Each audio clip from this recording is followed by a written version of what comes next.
Bon, on va parler d'un rapport du coroner qui va sûrement vous toucher. On parle de cododo, tu sais, les nouveaux parents, est-ce qu'on dort avec notre bébé dans notre lit? Amélie, il y a un bébé, malheureusement, qui est mort asphyxié il y a quelques mois parce qu'il dormait dans le lit avec sa mère?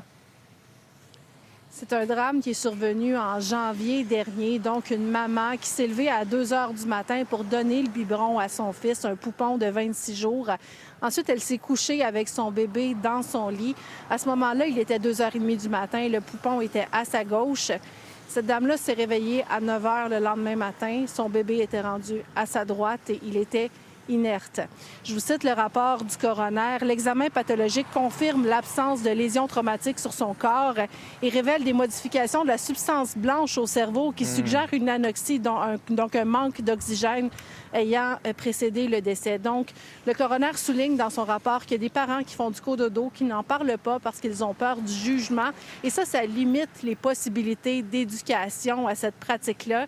J'ai rencontré ce matin la directrice d'un centre de ressources naissance qui nous explique comment on peut pratiquer le cododo. Il y a des conditions à mettre autour. Notamment, on ne met pas un matelas sur le bord d'un mur. On ne met pas de meubles autour en se disant que l'enfant ne tombera pas par terre parce qu'il peut tomber entre un meuble et un matelas. On va favoriser de mettre le matelas par terre.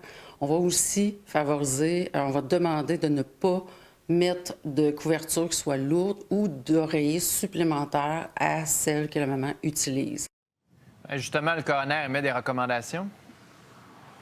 Il demande que le ministère de la Santé et des Services sociaux mandate l'INSPQ pour développer une fiche thématique sur les bénéfices et les enjeux du cododo, que le ministère de la Santé assure le financement et le développement de la diffusion de cette fiche-là et qu'il revoie les informations et les pratiques sécuritaires du sommeil chez les enfants diffusées pour sensibiliser les parents. Il faut dire qu'en 2015, il y avait le tiers des parents qui faisaient du cododo. On peut penser que 10 ans plus tard, il y en a peut-être encore plus. Donc, le coroner veut vraiment ouvrir le dialogue pour éviter d'autres drames. Merci, Amélie.